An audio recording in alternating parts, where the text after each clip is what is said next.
Satu ulama yang bernama Said Ramadan Al-Buti. Beliau menulis sebuah kitab, judulnya adalah Fiqhus Sirah, fikih sejarah. Kata beliau, peristiwa Isra dan Mi'raj merupakan peristiwa fitrah. Kata Said Ramadan Al-Buti, fitrah ini maknanya adalah ihsasud diyanah al-islamiyah, yaitu suatu zat yang ada di dalam diri manusia yang itu berkaitan dengan agama Islam. Ada lagi ulama, di antaranya Ibn Abdul Bar, yang memaknai fitrah itu adalah as-salamah wal istiqamah, keselamatan dan istiqamah.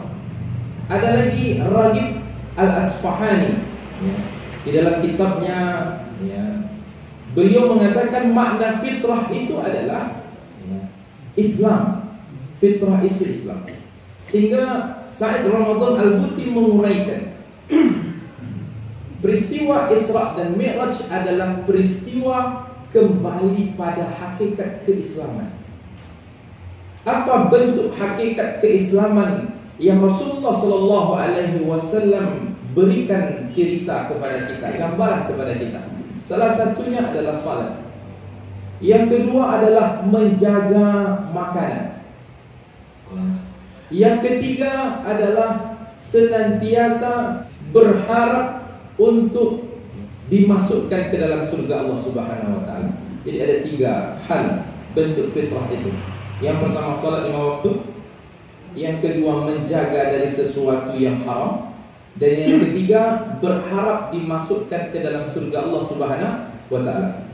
Mungkin Bapak Ibu sudah memahami tentang salat.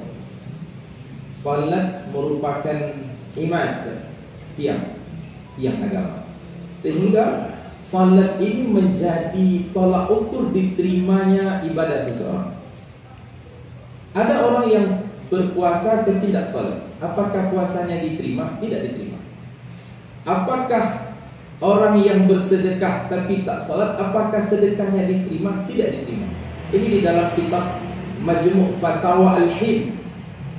Jadi ulama India membuat kumpulan fatwa-fatwa.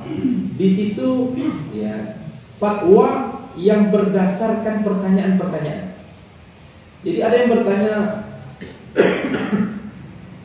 salah satu yang masuk ke dalam majelis fatwa ulama India adalah Sofir Rahman Al-Mubarakpuri. Pada waktu itu ditanya, wahai Syekh, kalau ada orang yang berpuasa Ramadan tapi tidak salat, apakah puasa Ramadannya diterima? Jawabannya adalah tidak. Apa sebab? Karena salat itu adalah imad, artinya tiang. Dan di dalam hadis disebutkan, inna awwala ma yuhasabu bihil abdu yawmal qiyamah as-salat. Sesungguhnya yang ditanya pertama kali adalah masalah salat. Dalam ukuran ibadah, yang pertama kali ditanya adalah salat. Jadi kalau yang pertama sudah tidak mampu dia melaksanakan, maka yang selanjutnya itu tidak diterima.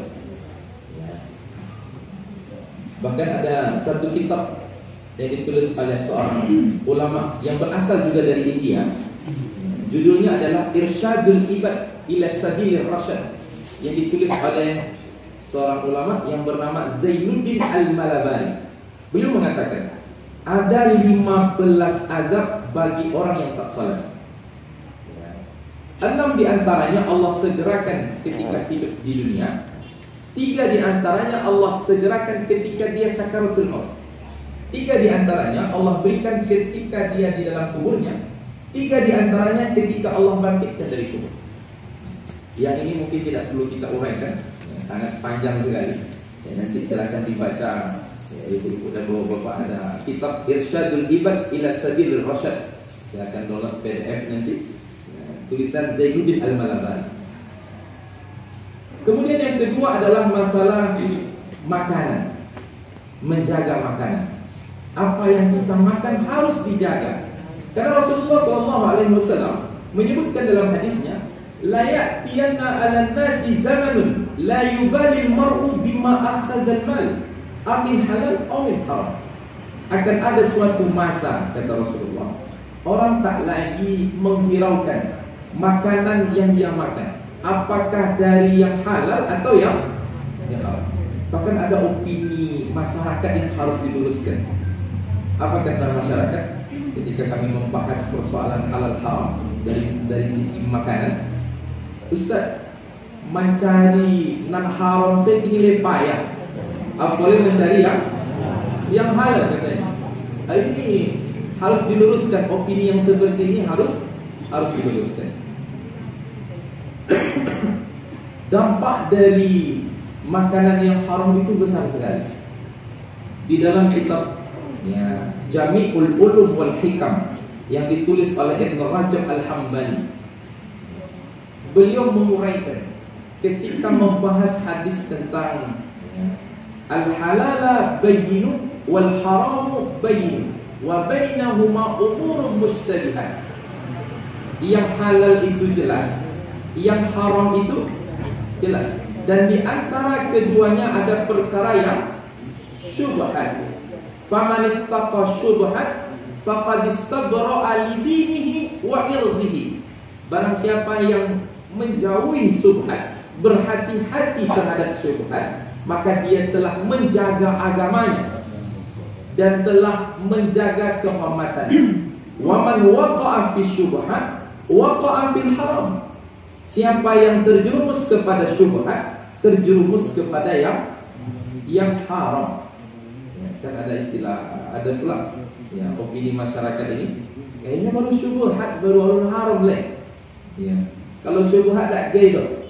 Awak prasangka baik aja, syubhat itu kan antara yang halal dan antara yang haram. Awak prasangka baik sajalah, dia dekat ke yang halal. Ada pula yang demikian. Ini harus diluruskan seperti ini. Maka ada dampak-dampak dari makanan yang haram. Itu makna fitrah. Jadi fitrah itu menjaga makanan. Itulah yang terjadi pada peristiwa Isra dan Mi'raj. Ada penjelasan dari Ibn Rajab Al-Hambali, dampak dari makanan yang haram satu, doanya tidak akan dikabulkan oleh Allah Subhanahu wa taala. Seseorang memakan makanan haram yang menyebabkan salatnya tidak diterima selama 40 malam. Jadi apa gunanya salat kalau memakan makanan yang haram? Tidak ada gunanya salat.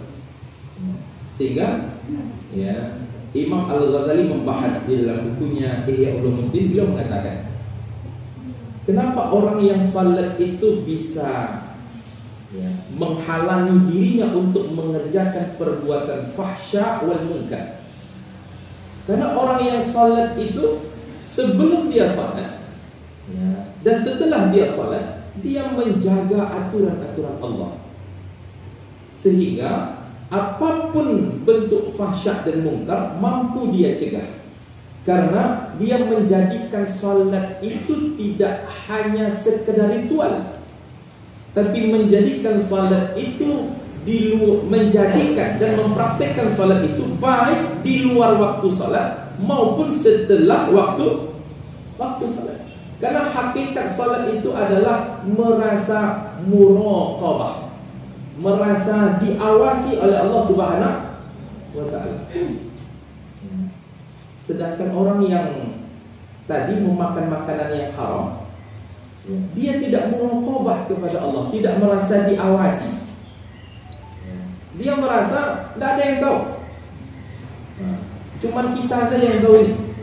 Bahkan cuman saya saja yang tahu, sehingga dia berani. Kemudian yang keempat, makanan haram itu menyebabkan seseorang untuk senantiasa diazab oleh Allah Subhanahu wa taala. Baik azab itu Allah segerakan di dunia maupun azab yang sudah menanti di akhirat. Dalam hadis disebutkan, la yarbul lahmun nabata min suhtin fakanatin naru awla bihi. Maka setiap makanan yang dihasilkan dari yang haram, seseorang itu akan diwajibkan untuk dijilat oleh api neraka. Diwajibkan untuk dijilat oleh api neraka.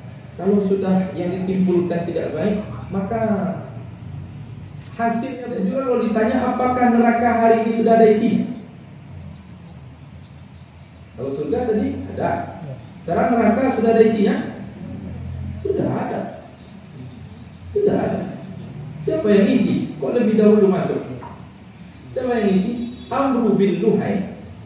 Amru bin Luhai. Amru bin Luhai ini adalah orang yang pertama kali membawa ajaran penyembah berhala ke tanah Arab.